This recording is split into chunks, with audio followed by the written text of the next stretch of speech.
Bem? Então estamos aqui mais uma segunda-feira reunidos. E como sempre, antes dos trabalhos da casa propriamente dito, a gente passa uns recados para as pessoas que não conhecem bem a casa, toda a dinâmica de trabalho. Então eu vou falar um pouquinho para vocês do que tudo que a casa faz. Tá? A casa ela tem palestras e passes todos os dias. Então, de domingo a domingo a casa está funcionando. Só os horários é que mudam um pouco. Em geral, os horários são como este aqui, começa às 20 horas e 10 minutos durante a semana. Tá? Quem quiser passar no atendimento fraterno, sempre meia hora antes das palestras. Então, chegar umas 7h30 aqui para esse trabalho que a gente está fazendo hoje, passar no atendimento fraterno. Para quem costuma tomar passe à distância, né, para alguma pessoa, um parente, amigo, também tem que passar, tá, para fazer o cartãozinho e mostrar lá na sala de passe. Todas essas atividades estão no quadro de aviso ali na frente ou no nosso site, que é www.casadocaminhosantana.com.br. Os trabalhos são esses que eu falei. Sexta-feira o trabalho é um pouco diferenciado, que ele é um trabalho voltado para dependentes químicos. É um trabalho que pode ser feito tanto com a presença do dependente químico, o que às vezes é difícil, né? E pode ser feito à distância também. Algum amigo, parente que tem um dependente químico, esse trabalho consegue ser feito à distância. E ele é só na sexta-feira. Tá? Nós fazemos alguns trabalhos na área social, okay, que é atendimento a 85 famílias, que é distribuição de cestas básicas. Então, todo segundo sábado do mês, existe um trabalho feito pela casa que distribui a cesta básica para essas famílias. A gente sempre pede, né, e agradece muito a colaboração de quem puder com alimento não perecível. A gente sempre deixa a listinha ali, mas eu falo aqui para vocês o que está precisando mais este mês. E a parte voluntária também. Quem quiser efetivamente trabalhar na distribuição de cesta, é todo segundo sábado do mês. A gente começa efetivamente por volta das 9h, 9h30 a preparação, porque a gente prepara lanche, prepara chá, essas coisas para distribuir para as pessoas que vêm. Então, é aberto também a todas as pessoas. E nos sábados também, aí, todos os sábados, a gente tem distribuição de lanche para os moradores de rua. Tá? O pessoal que fica muito ali concentrado ali no Carandiru. Então, é todo sábado a partir das 16h30. É a mesma coisa, a gente monta os lanches aqui, todo mundo, quem pode trabalhar, ajuda. Fazemos chá, fazemos chocolate quente, levamos refrigerante e distribuir para o pessoal na rua todos os sábados. Também é aberto a qualquer um que queira participar. Ok? Ressaltar também, falar do nosso livro Mirabelle, que já está no segundo volume. Tá? É um livro que foi editado pela nossa casa aqui, a Casa do Caminho. Ele pode ser adquirido na livraria, que a gente tem aqui na frente.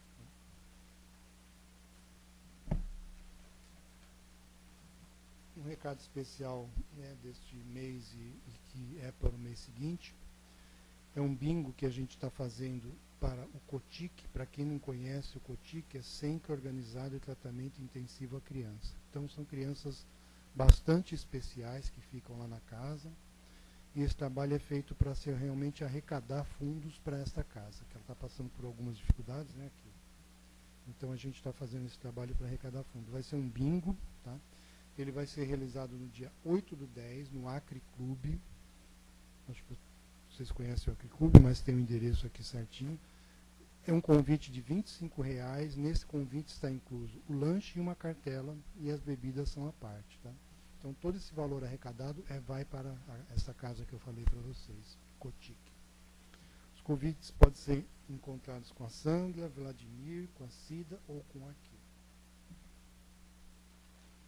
Então, aquilo que eu falei da cesta básica, a gente está pedindo nesse mês um reforço para leite em pó, óleo, arroz, feijão e açúcar. Tá? Só para ressaltar, são 700 quilos de alimento por mês, então é bastante que a gente acaba sempre arrecadando. Okay?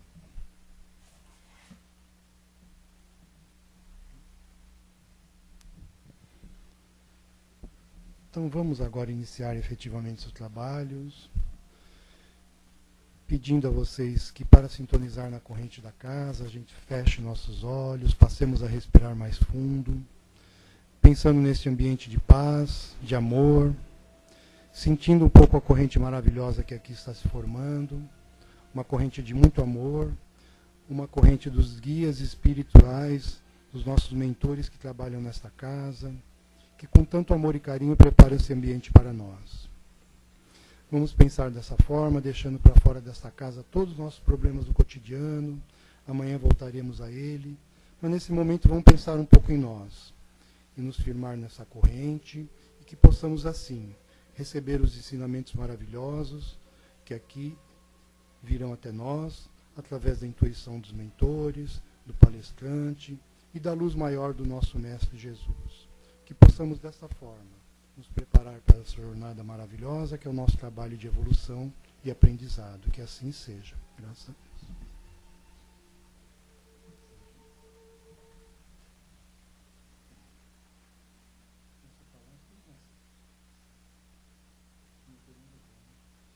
Parece que é inimigo oculto, não é isso? A inimigo real, nossa. Olha, é que tinha um...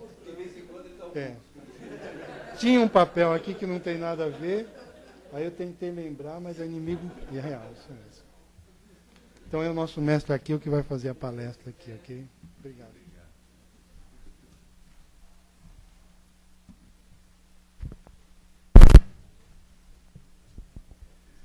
Minhas queridas amigas, meus queridos amigos, mais uma vez, muito boa noite a todos.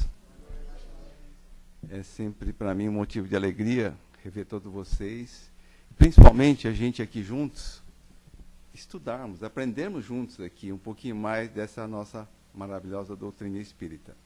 Aos nossos amigos internautas também, o nosso abraço fraternal, agradecemos também o apoio, a participação. Como a Ayrton falou, nós vamos conversar de um tema do livro Indulgência, psicografia do Chico Xavier, ditado pelo nosso querido e sábio espírito Emmanuel. Né? Todos aqui que já ouviram minhas palestras sabem que eu sou fã de carteirinha do Emmanuel, pela sua sabedoria e principalmente pela sua objetividade nos ensinos. E o tema é o item 11, é o inimigo real. E o Emmanuel, no seu texto, ele começa dando a definição que ele acha para ele, né, que é inimigo. Ele fala, inimigo, todo aquele que se coloca em oposição à nossa forma de crer, de agir, de sentir ou pensar. Nossa, nessa hora eu também pensei, nossa, só isso, né, realmente abrange tudo. Essa é uma definição do Emmanuel, tá certo? Depois eu fiquei pensando nisso, mas é verdade, não é, gente? Se a gente pensar bem sobre esse ponto de inimigos, isso acontece em todos os instantes, em todas as formas. E dentro dessa escala de inimizade, né, de adversidades entre pessoas, principalmente, a gente pode imaginar uma escala que começa naquele sentimento assim, tipo, a gente é espírita, não sente isso. Não fui com a cara daquela pessoa. Não gostei do jeito dela. Começa assim, nessas coisinhas. Nós, espíritas, estamos longe disso, graças a Deus, né? E vai isso numa escala crescente, infelizmente, até chegar àqueles níveis de ódio realmente muito fortes e que, infelizmente, acontecem ou são o estopim das tragédias que a gente tanto, de vez em quando, acompanha. Então, tudo isso está lá nessa escala que abrange o tópico inimizades, inimigos. Por isso que o Emmanuel fala que ela se reflete no nosso modo de crer, de agir, sentir, pensar. Você pode falar crer também? Crer também.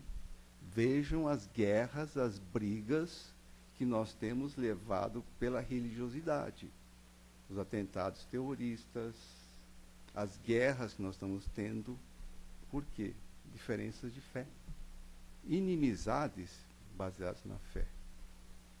E a gente vai falar mais um pouco sobre isso, porque a gente tem que estar aqui na nossa realidade. Eu sempre sigo a filosofia que a doutrina espírita tem que ser prática, tem que ser do nosso dia a dia. Não é? Pensar em grandes filosofias ou grandes ensinamentos, isso era lá para o Divaldo, para o Chico, para Jesus. Nós ainda não chegamos a isso ainda. Então a gente tem que pensar numa coisa assim um pouco mais prática, um pouco mais do dia a dia. E sob essa ótica, nós temos opositores, inimigos, concorrentes, rivais, como vocês quiserem chamar, em todas as nossas atividades. Se alguém não tiver, levanta o dedo e explica para a gente descobrir o mapa na mina. No trabalho a gente tem essa dificuldade, gente.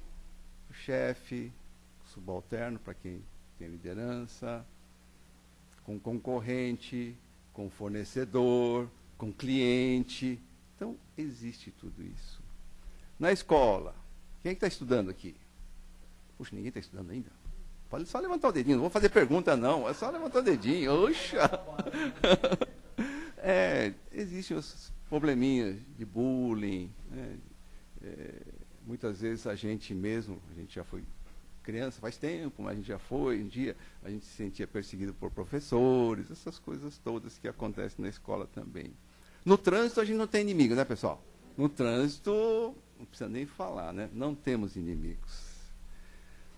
No dia a dia, nas filas, no supermercado, no banco, nas repartições públicas, né? A gente, sem querer, a gente fica vendo aquele que fura a fila, aquele que leva vantagem, e a gente não gosta muito, né? A gente se torna assim um pequeno inimigo nosso também. E na família, tem gente? Tem ou não? Aquele cunhado chato, né? A nora que não gosta da sogra, a sogra que não gosta da nora, aquelas coisas que a gente sabe realmente existem nas famílias também, né? Lembrando sempre daquilo que eu falei no começo, está dentro daquela escala, desde que não vou com a cara da pessoa até ir nos outros níveis, né? E o motivo que Emmanuel explica de a gente ter toda essa realidade, quem está estudando a doutrina, como a minha querida amiga Sabrina, quem já estudou comigo, sabe a resposta. Por que a gente vivencia tudo isso? Né? Por que existe esse sentimento de inimizade geral? Lembrar só que, resumindo, a gente vive em que planeta? Terra. O planeta Terra, dentro da doutrina espírita, na escala que existe da evolução dos planetas, está no segundo nível, gente. São 5. Primeiro, mundos primitivos. Graças a Deus não estão mais lá. Homem das cavernas, indígenas, nós passamos, né? Nós estamos agora na fase de expiações e provas. E os espíritos superiores falam que, infelizmente, em planetas ainda de expiações e provas, predomina o mal em relação ao bem. A gente não conhece isso, né? É a nossa realidade. Mas, felizmente, nós estamos caminhando para uma outra transformação melhor, que é um planeta de regeneração, onde vai prevalecer mais o bem do que o mal. Então, nós estamos nesse caminho. Depois vem os mundos ditosos ou felizes, lá para frente. E, por fim, o mundo de Jesus, os mundos superiores ou divinos. Então, a gente, voltando aqui, nós estamos numa escala ainda muito baixa. E esses fatos que acontecem em relação à inimizade, a inimigo, que a gente estava citando aqui, acontece porque, nesse nosso planetinha aqui, nós estamos fazendo o quê? Aprendendo. É uma gigante escola com 7 bilhões de alunos, cada um de nós aprendendo um bocadinho. É uma tremenda sala de aula. E é por isso que acontecem essas dificuldades. Existem ou desafios, como eu gosto mais de falar, né? E, baseado nessa realidade, o Emmanuel fala, então, que isso que ele quer que a gente aprenda. Geralmente ele fala, pessoal, geralmente não é regra total, geralmente todos os nossos adversários, os nossos que nós consideramos, entre aspas, inimigos, concorrentes, dê o nome que seja, no fundo, são nossos instrutores. Bate com aquilo que eu falei, que a Terra é uma tremenda escola. Nós somos alunos. E aí ele complementa: os nossos inimigos são nossos instrutores. E por que ele fala isso? Porque, na prática, nossos amigos, nossos familiares, quando acontece alguma dificuldade, a maioria, pelo menos, não xinga a gente. Se for pai e mãe, então, passa a mão na cabeça da gente, elogia, cuida. Não é verdade isso?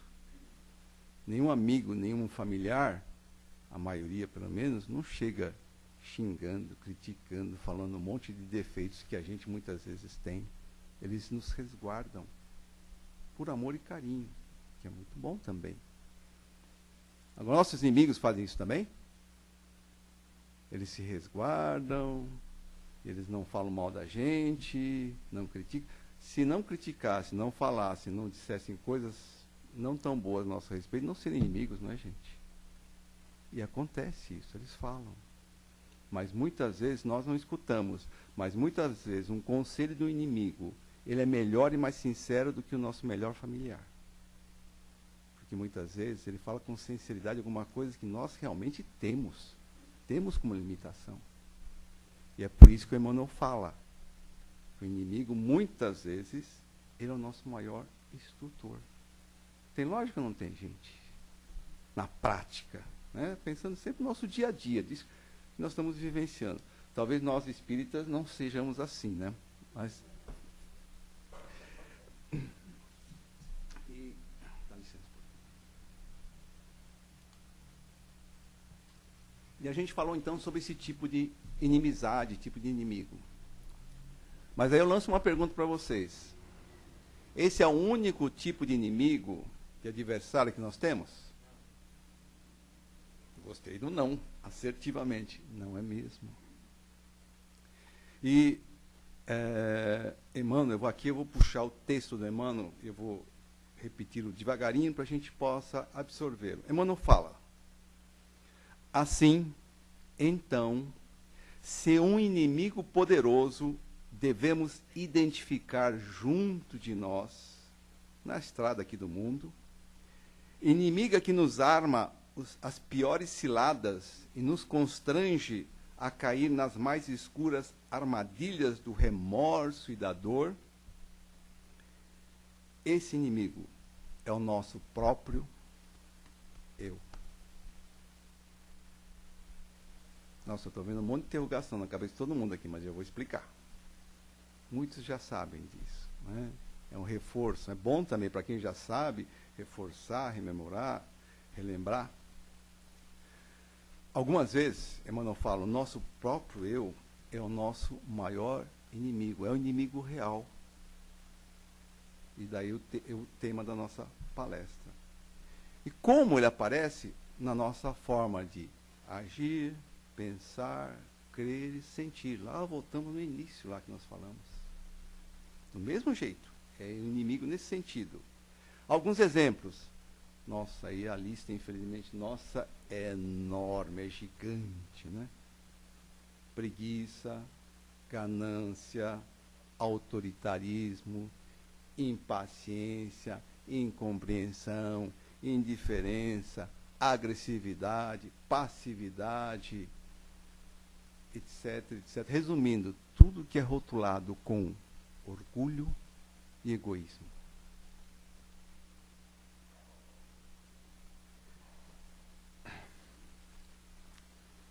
E quantas vezes esses sentimentos não nos levam a uma estagnação, tristeza, a melancolia, em casos extremos, a depressão. Porque os próprios espíritos superiores falam que se a gente não estiver bem conosco mesmo, como nós podemos querer fazer o bem pelo próximo? Então esse é o ensinamento básico da Emmanuel aqui. Faça o primeiro bem para você mesmo. Autoestima, auto-perdão, auto-amor. E muitas vezes, a gente esquecendo desses detalhes, nós nos tornamos os maiores inimigos de nós mesmos.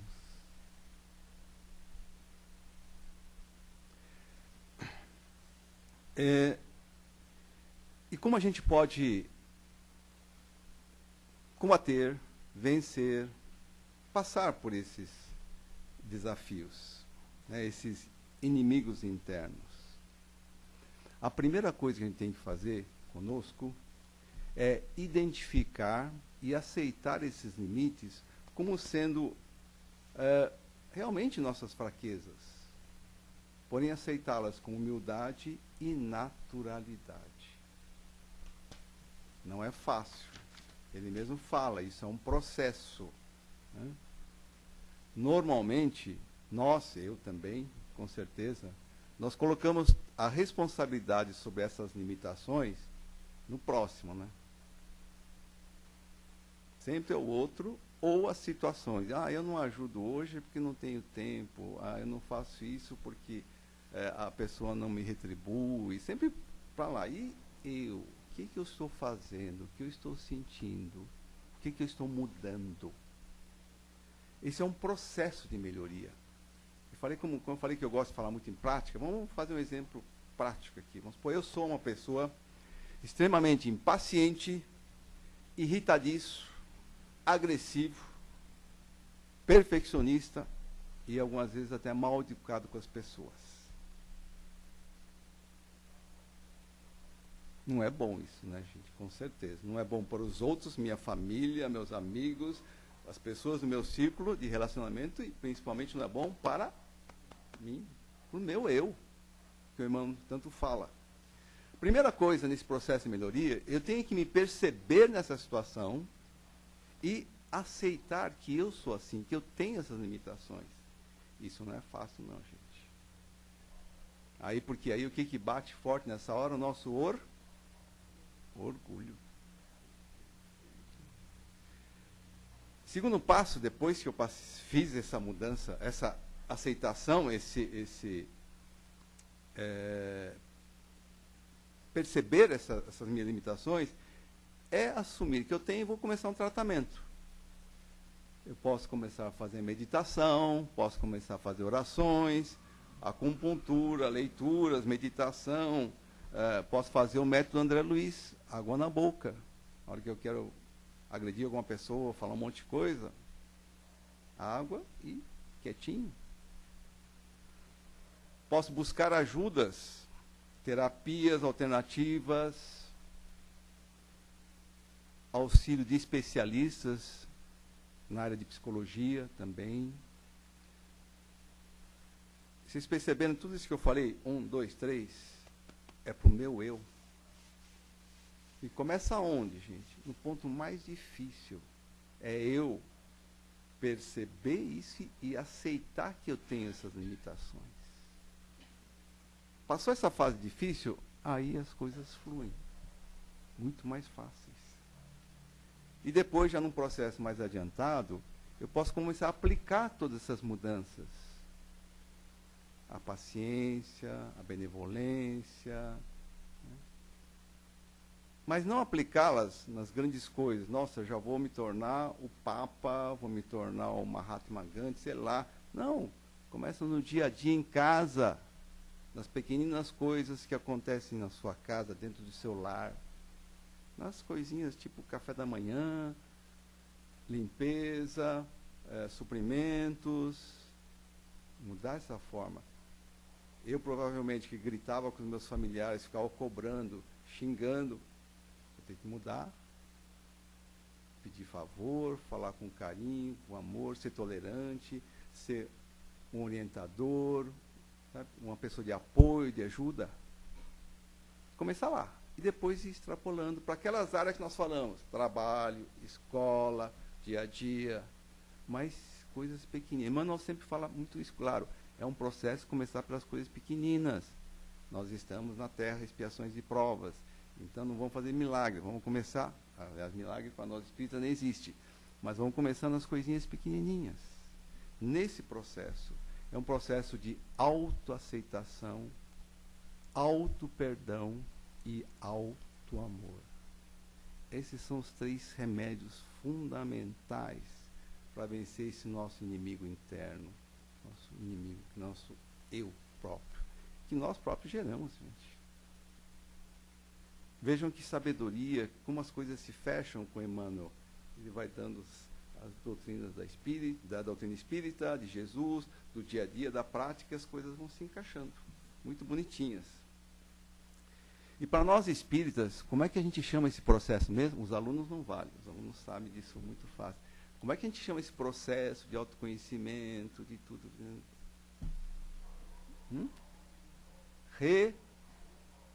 Os palestrantes falam muito aqui sobre isso.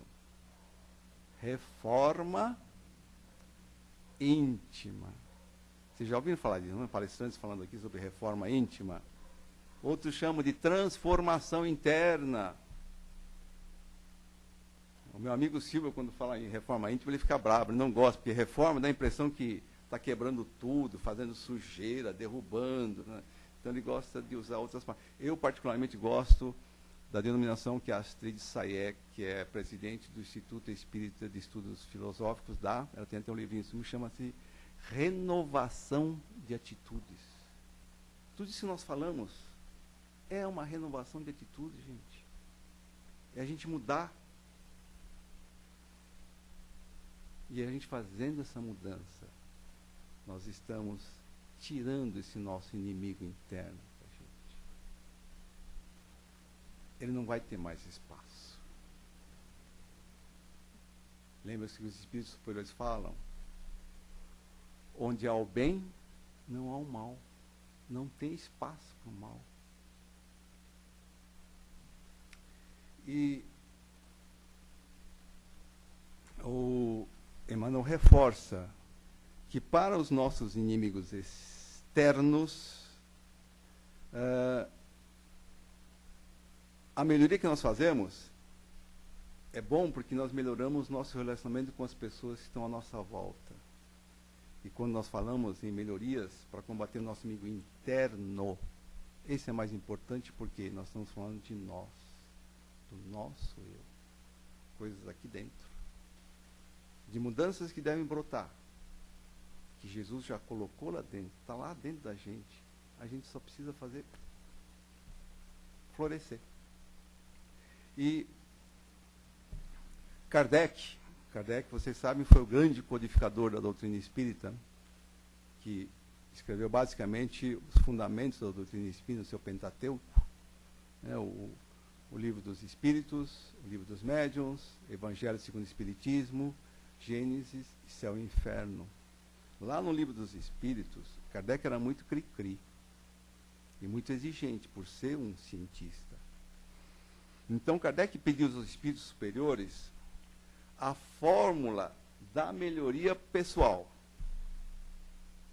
E ele foi tão exigente que não pediu para as próximas encarnações. Ele falou, não, eu quero para esta vida aqui ainda. E mais ainda, tinha que ser uma prática fácil e eficaz. Aí um dos espíritos superiores, nada mais nada menos que Santo Agostinho, respondeu, Kardec, um sábio da antiguidade já vos disse, conhece-te a ti mesmo. Está lá, questão 919 do Livro dos Espíritos.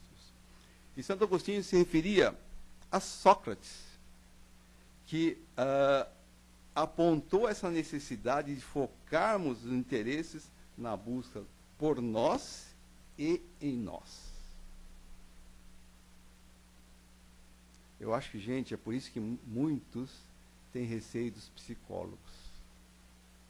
Quando a gente fala, eu vou no psicólogo, fala, está ficando maluco? Está com alguma disfunção?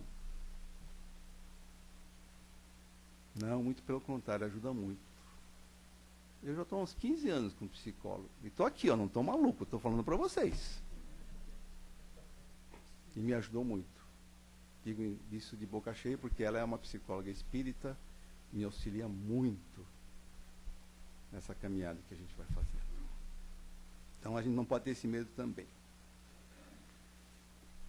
Nossa Senhora, caramba. Então, gente, basicamente era essa mensagem que eu queria deixar com vocês, para vocês refletirem sobre essa renovação de atitudes. E para a gente coroar isso, eu sempre falo que é minha cereja do bolo, e eu sou muito fã das fábulas, né? Porque nos leva a parte lúdica, né, infantil que a gente sempre teve, né, das histórias, do faz de conta, né, os animais falavam, os animais voavam, aquelas coisas de fábulas, né, todo mundo conhece aqui. Mas eu sempre conto alguma fábula que tem algum cunho de ensinamento disso tudo que nós falamos aqui. Nós falamos muito sobre renovação interna, autoconhecimento, né, reforma íntima, renovação de atitudes. Então, a fábula, ela se chama a fábula do camelinho chamado Zezito. Um camelo pequenininho chamado Zezito. Então, era uma vez um pequeno camelo de nome Zezito. Um dia, Zezito, conversando com sua mamãe, e como toda criança, começou a fazer perguntas à sua mamãe, a mamãe camelo, né? Mãe, para que servem esses cascos com esses dedos interligados que a gente tem? E mostrava para a mãe. A mãe, percebendo que o filho estava naquela época da autodescoberta, né? Pergunta dos porquês, quem tem filho sabe disso, como é que é. Falou, filho, esses cascos são assim para que você não afunde na areia do deserto. A areia do deserto é muito fina e com esses cascos não temos problemas. Alguém conhece essa fábula? E que bom, ela é sui generis, então ninguém conhece, que bom. O camelinho, o Zezito entendeu, mas fez outra observação sobre o seu corpo. Mamãe, e essas sobrancelhas que eu tenho aqui em cima, tudo tão grossas, por que são assim? Mamãe toda paciente, né? Filho, são assim para lhe proteger das tempestades de areia do deserto. Com elas, seus olhos ficarão protegidos quando ocorrerem redemoinhos de ventos com areia. Ah, legal, mamãe. Zezito estava aprendendo e compreendendo como a natureza era tão sábia. Resolveu então perguntar sobre as suas corcundas, né? Camelo sempre tem as corcundas. E essas duas corcundas aqui nas minhas costas, mamãe, para que servem? Filho, o deserto é uma região muito inóspita, filho. Tem pouca água e alimentos. Essas corcundas são as nossas reservas de energias que temos que usar para atravessar o deserto. E Zezito se encantava cada vez mais com cada resposta da sua mamãe. Mas também a mamãe percebia que a expressão do Zezito estava ficando assim um pouquinho mais nervosa. Essa intriga. Aí Zezito resolveu fazer então a pergunta crucial para sua mamãe. Mãe, então quer dizer que estes cascos, essas sobrancelhas e essas corcundas que tenho, são para atravessar o deserto? Ei, filho, você aprendeu tudo. É isso mesmo, são para atravessar o deserto. A sua natureza e as suas características são propícias para que você possa viver no deserto. Você aprendeu muito bem. Aí, Zezito fechou o diálogo com a seguinte pergunta de humor negro. Mamãe, se eu tenho uma natureza tão forte, tão perfeita para viver no deserto, o que nós estamos fazendo nesse jardim zoológico? O que nós estamos fazendo nesta jaula?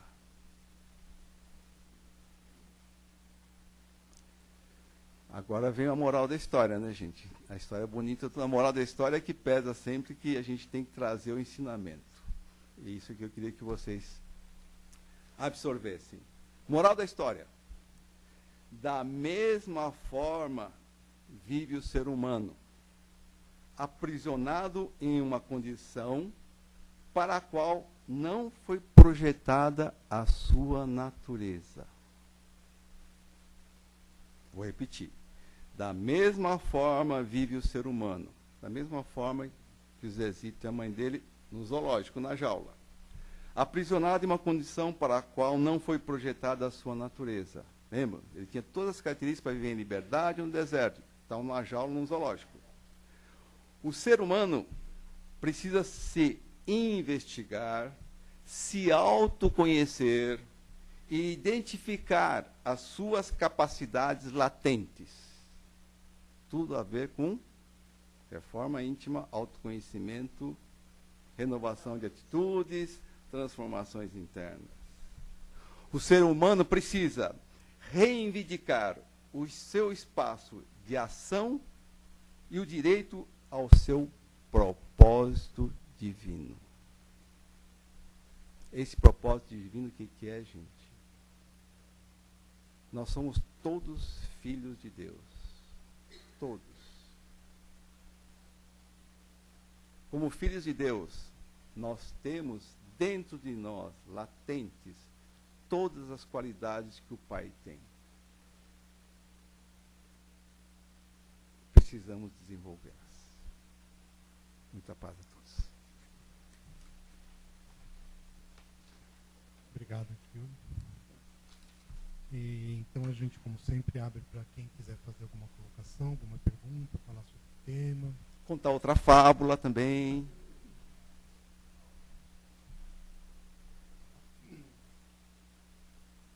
Só para ir adiantando enquanto o pessoal pensa, a minha conclusão é que o inimigo real é o culto mesmo. Né?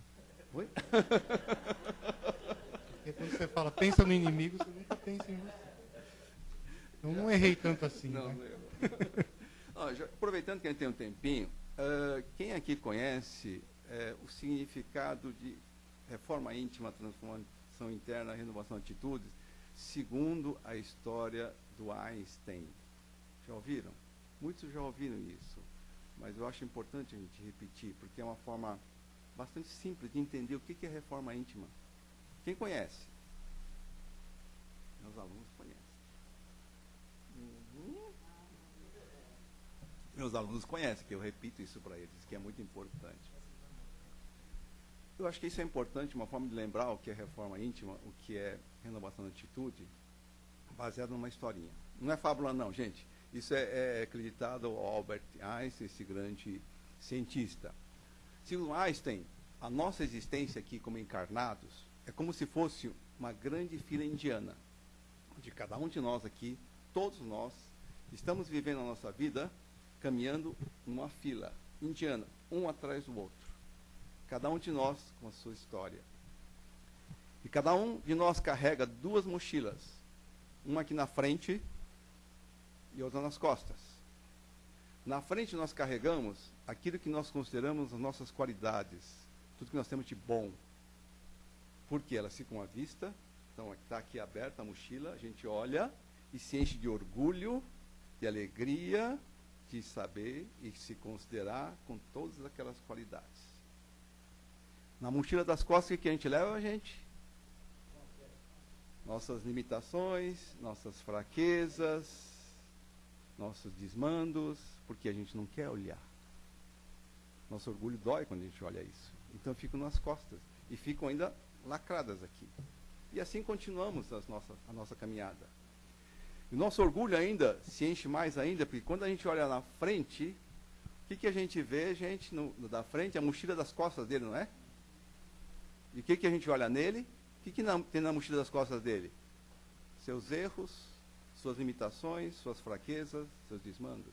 Que a gente ainda fala assim, coitadinho, olha, eu aqui cheio de qualidades, esse coitado da frente só tem limitações. E a gente segue. E o que é reforma íntima? Reforma íntima é a primeira coisa, é ter a coragem de pegar essa mochila que está aqui nas costas, que a gente falou, lembra? De trazer à tona, reconhecer, aceitar. Pegar essas mochilas das costas, puxar essas das qualidades um pouco de lado, esquecer um pouquinho elas de lado e trazer aquela outra aqui na nossa frente. Essa é a primeira coragem. É aquela coisa da aceitação que eu falei lá no início. E é ainda abrir essa mochila. E aí olhar lá dentro, e aí a gente vai ver as nossas fraquezas, nossos limites, nossos desmandos. Aceitação. E aí pegar o que está lá dentro, ter mais essa coragem de pegar, por exemplo, a nossa pedra do orgulho, trazê-la para cima, ou no meu caso, eu pegar aquela pedra da impaciência, da raiva, do autoritarismo, trazê-la aqui, Só que cada uma daquelas é uma pedra. Eu pego, por exemplo, a minha pedra do autoritarismo, todo leão é mandão, né? E a gente é mandão mesmo. Pegar aquela pedra, trazê-la, começar a entendê-la, ter a coragem de pegar ela nas mãos, machuca, ela está pontiaguda, e aí começar a lapidá-la. Tirar suas pontinhas, suas arestas, lavá-la para deixá-la translúcida, bonita, tirá-la e transformá-la numa joia. Então, a hora que eu transformei a minha raiva em paciência, em compreensão, aí eu posso pegar essa pedra, transferi-la da pedra das minhas limitações para a minha mochila das minhas qualidades efetivamente. Isso, gente, é reforma íntima. Tudo que eu falei aqui na palestra para vocês sobre reforma íntima está resumido nessa coisinha. Lógico que tem que ser o Einstein para resumir tão brilhantemente isso daí, de uma forma tão simples. Então, lembre-se, quando eu perguntar o que é reforma íntima, lembre-se dessa historinha do Einstein. Mas não só se lembre, gente. Comecem a praticar. E quem mais ganha nisso, já que a gente falou tanto em eu, em ego, somos nós.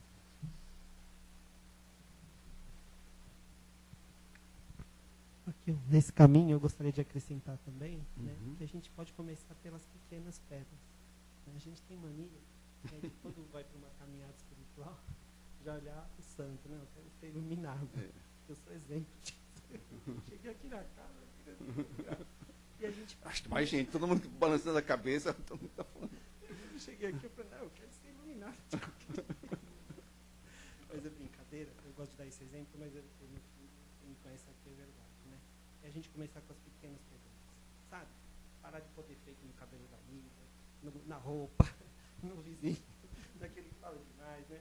Porque a reforma passa por isso, né? E você ir tirando essas pequenas coisas que pra gente virou cotidiano, virou bobeira, né? O amigo tá falando do outro, tô nem sabendo, me dá vontade de falar. Então, quero dar esse exemplo. Bom, eu sou assim, eu não sei você. Às vezes, quando eu vou, eu já estou de mal. Mas o que é legal também dessa caminhada, eu posso falar, que à medida que você começa a ter um pouco mais de fé, de acreditar, aí você começa a cobrar, fala assim, caramba, eu sou cristão, né? Eu falo que eu quero o caminho de Cristo, eu quero ser, eu estou lá no centro, como é que eu posso agir diferente? Aí vem, é bem legal. Aí quando eu vou falar mal de alguém, eu falo, caramba, não posso falar. Gente, é um exercício.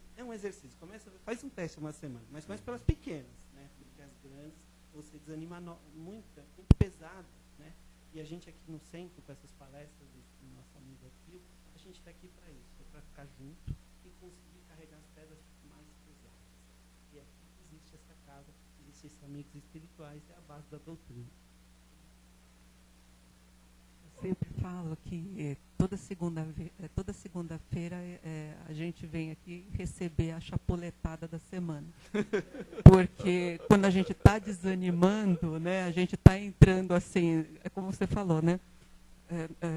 A gente começa a querer falar mal do outro, segunda-feira a gente vem e leva a chapuletada da semana. Não, vamos voltar para o bom caminho, entendeu?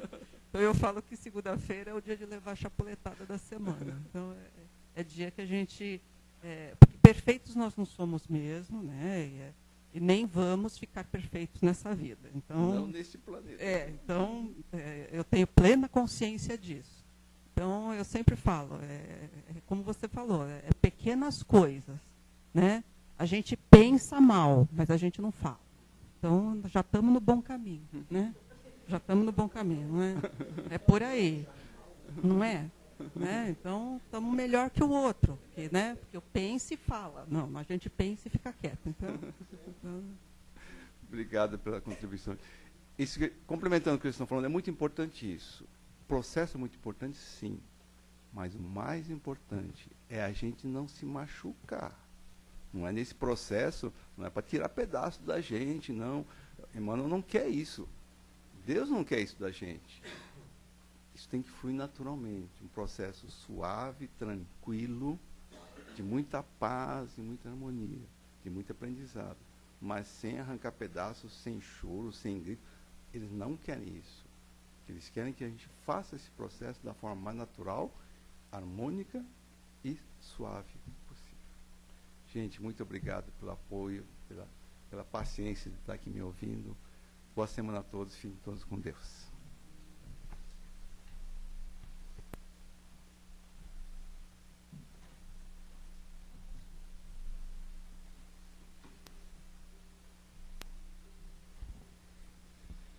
Então vamos agora mais uma vez relaxar, fechar os olhos, sentir esse ambiente de luz, de paz, essa corrente maravilhosa que aqui se formou, agradecendo a todos os espíritos de luz aqui presentes, a corrente desta casa, a corrente do nosso Mestre Jesus, que nos intuiu e nos trouxe essa paz maravilhosa. E nesse momento de paz, vamos agradecendo, vibrando pelos nossos irmãos necessitados, como sempre a gente diz, os irmãos que estão nas ruas, que estão sem alimento, sem local para morar, os irmãos que estão nas penitenciárias, sendo julgados pela lei dos homens. Vamos apenas pensar que eles saiam dali melhores do que entraram, que já estarão trabalhando e contribuindo para a sua evolução. Vamos pensar também sempre nos nossos irmãos que estão nos hospitais, que recebam luz, paz, os que estiverem próximos da passagem, que sejam atendidos e acudidos. Vamos então, com essa corrente maravilhosa, também vibrar por nós, para que possamos levar essa paz, esse amor, para dentro dos nossos lares, para juntos dos nossos familiares, trabalhando a célula-mãe do nosso trabalho de evolução, que é a nossa família. E possamos assim nos fortalecer para seguir esse caminho maravilhoso de aprendizado e evolução. Que assim seja, graças a Deus. Peço a todos ficar em silêncio, a gente vai continuar os trabalhos com os passos. Ok? Obrigado, boa noite.